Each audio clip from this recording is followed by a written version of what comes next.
लहान लहान मुलं ही वारीला जात आहेत हे बघून आम्हालाही थोडी पंढरपूरला जाण्याची ओढ लागली होती. पण मनावर कंट्रोल गाठलं आणि केकच्या फिनिशिंगच्या पाठीमध्ये लागलो. टोटल 1.5 किलोचा केक होता. फर्स्ट लेअर आपल्याकडे तयार करून झाला होता. सेकंड लेअरची तयारी चालू होती. सेकंड लेअरची फिनिशिंग करायला घेतलो.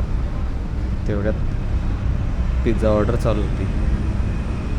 पिझ्झा ऑर्डर आल्यानंतर पिझ्झा घेतला मारायला. ऑनियन, टोमॅटो, कॅप्सिकम हे चिरून घेतलं होतं. वरती चीज स्प्रेड केलं आणि आत ओव्हनमध्ये टाकलं भाजायला. बाजूपर्यंत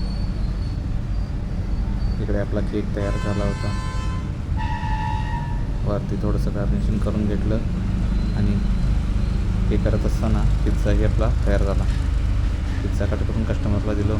तेवढ्यात पनीर पिझ्झा पण ऑर्डर आला. पनीर पिझ्झा लावून झाला आणि थोडं किचन क्लीन करून घेतलं कारण केक मारलेलं खूपच